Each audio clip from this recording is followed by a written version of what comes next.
Otis Kirk is with us, our recruiting insider. Otis had a busy weekend, but you're always busy, so busy can be a fun busy, if you will, if you want to call it that phrase. Chris Russell, linebacker, really on the Razorback radar. What's up with him? I'll tell you what, he's one of the best looking kids I've seen. All the recruits they brought in, he's one of the best ones. Just talking about on the hoof, he fits what you look for in a linebacker. I mean, he's about 6'2" and about 220, 225. Played running back, played linebacker. I tell you who he reminds me of. He reminds me. His host was Scooter. And I tell you what, he reminds me a lot of Scooter. When Scooter played running back in high school, if you remember, and played some linebacker. Alabama, I think, offered him and told him he'd have a chance to play running back there if he came there. So, and that's kind of like this kid is. Boy, just like I said, what you want in a linebacker as far as size, ability, and stuff. He's going to be at Tennessee next weekend. He's already been to A&M. He's here this weekend, or was here this weekend, and so those three schools are all battling for his signature. He's not going to announce anything until February the 6th. He will announce on then. He said he will make up his mind before then. And I said, well, you're going to kind of leak it out? And he said, no, because where I'm from is a small city, and not very many go to the SEC. Not very many go to the SEC. And so I'm keeping it. I want the city to be surprised. Yeah. So, and Arkansas is hoping for some good news there. I mean, the kid's it's hard to read the kid, so I don't know what he's going to do, but Arkansas is definitely in the mix. Yeah, that linebacker spot, I tell you. I mean, you got Scooter, and he's campaigning hard to get some of these kids. He's done a great job. Yeah, if you can get Russell and Lakia Henry in here to go in this class, let me tell you, Drew, that's the way they want to close, is getting Lakia Henry, hold what they've got, the 5 commitments they've got, add Lakia Henry and Chris Russell, you've hit a grand slam. Not a home run. Chad Morris has knocked it plumb out of the park on that one. Yep. Let's transition here. 3 guys offered on Prospect Day. Isaiah Jacobs, very familiar name in terms of being a running back because he's the younger brother of Josh out of Alabama. Of course, this is Isaiah Jacobs out of Wausau, Oklahoma. Class of 2020. Yeah, and I had a guy tell me last week that he thinks at the same stage of their career that Isaiah's ahead of where Josh was at that same stage. I'm not saying they'll turn out in college now. I mean, he didn't say in college, but just at the same stage of his career, this guy really felt maybe that Isaiah was. Both these kids, and this is a good thing about Isaiah going to Wausau, he's going to get attention there. And he missed the first 3 or 4 games last year. He was hurt, but come in.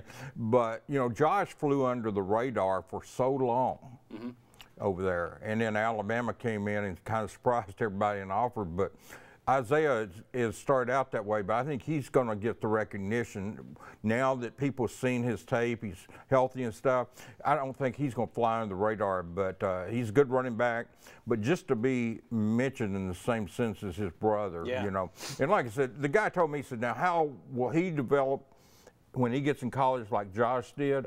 He said, I don't know, but I think right now he's probably a little ahead of where his brother was. So that speaks volumes, and there again, that's one person's opinion, but it's a person who's very familiar with both of these, has seen them, and thinks he's a little bit ahead. So we'll see, but that's good company to be in anyway. Another Razorback offer here. This is Marion Harris out of Joe T. Robinson, class of 2022, talking up front. Yeah, his dad played here, lettered for 4 years. Elliot Harris, a senior, played here 4 years, lettered. He was from Mariana, knew him well. And Marion he got an Alabama offer. 9th grader got an Alabama, Arkansas, and Texas State offer. So when you talk about a kid in the 9th grade and got offers to Arkansas and Alabama, that speaks volume. About 6'5", 6'6", 300-pounder, just a big kid who's on. I mean, when people ask you what the expectations, I guess, for Marion Harris is, the sky's the limit. I mean, he has no limit on how good he can be. I mean, he can get up in the sky, the clouds, and float around. He's that good. I'm not even gonna put the sky on him. I'm gonna go above that with him. He's that good. But he's got to work and continue to work, and he is. But I mean, he's got to stay healthy. Just so many things can happen in the next 3 years. But he's what you look for when you go out and you look for a left tackle, and that's what he's going to play by the time he's older over there. He's going to play left tackle, and when you're going out to protect your quarterback, that's what even the NFL, that's what they look for. It's guys that's got long arm, big, tall kids that's got length and got quickness and stuff, and he's got all that. The future is just so bright for Marion. He's prototypical left tackle. He is. He's going to be. He is. He played a lot of right tackle. Played some right tackle over there some this year. His brother played some over there. But when I saw him play up there in, against Springdale earlier in the year, but he's what you look for at a left tackle. He's he's going to be 300 or more pounds and 6'5", 6'6". Who knows if he stops growing or not? But if he never grows another inch, he's big enough right now to attract big-time recruiting. And he's going to be one of those that the offers, probably everybody in the country is going to offer him before it's all said and done. Right, all right. Last guy on this list in terms of the offers on Prospect Day, we have Little Rock Parkview product running back safety James Jointer. He's also out of the class of 2022. Yeah, I mean, Arkansas it's weird because they haven't offered anybody in the state in 2021. Man, there's so many years. But they haven't offered anybody in Arkansas in 2021, but they've got 2 offers out in 2022 now. Yeah, he can play on either side of the ball. I think Arkansas is looking at him at running back. There again, when we're talking about kids that's currently in the 9th grade, or you know this as well as everybody out there knows, but you're talking about projecting down the road because who knows what's going to happen in the next 3 years. And they've got to avoid injuries and everything like that. But and he's another kid that the offers are going to start pouring in for him as he continues to play. But yeah, he's got the speed, he's got the size. He's probably 6'1", 185, something like that in the 9th grade. Got the speed. He's exactly what you look for. So I mean, Arkansas is going to, get out there and get these kids, get offers in front of them and make them feel wanted, I mean, and by the way, they offered Blaine Toll from Hazen this week. We talked about him on here. He went to Tennessee for a Prospect Day this weekend, but we've talked about Blaine a little bit, and I just wanted to add, he got offered. He's in the 2020 class. They're up to 4 offers now in 2020. Good stuff there. Mason Brotherton, let's talk about a guy out of the class of 2021. What's going on with his recruitment? He's a tight end that you're really high on out of Mina. Yeah, I love that kid. I know his family real well, graduated school with some of his relatives. Actually played softball against his dad many times, He was a great athlete too, but no, he's the guy that Memphis offered. He's a 10th grader. Memphis offered him, and UCLA's on him. He's going down to visit Florida. He'll be back to Arkansas several times, Ole Miss, Texas is showing interest. Yeah, he's most people don't remember, but there was a tight end back in '79 and early '80s at Houston named Mark Ford that made All Southwest Conference. He was from Mina, and this is the best tight end in that part of the state since Ford played down there at Houston. That's my praise, yeah, Mason Brotherton's going to have some good college offers. I think he's already got one. He's got one from Memphis. But, I mean, he's going to be another kid that gets a lot of offers in the next 2 years. He missed. There again, he was kind of like the Jacobs kid in the fact that he was hurt the first year. He had surgery on his hand, so he missed a few games there the first year. And then he played with a cast on his hand when he did come back. But he feels like that may have helped him in the sense that he blocked a little better and did some things. But, yeah, he's one to watch in the future. Tell me about this John Oliver kid. Love this kid on Twitter. He's into it. John Oliver, I tell you what, if that kid, he's going to play college football. I'm not saying to Arkansas, I don't know where he's going to play, but he's going to play college football. But let me tell you something. If that kid never plays 1 minute of college football, he's going to have a successful life. I mean, if that kid never changes, I want him to stay just like he is. I mean, there is no one got an attitude like this kid. I mean, got some charisma too. Oh, yeah. He's the kind. It's so easy. I know in our business we're not supposed to cheer for people and that, but hey, I'm cheering for that kid to make it. I'm not, I don't, like I said, I don't care if he plays college football or not. I'm just cheering for him because I love him. I want him to be president or something.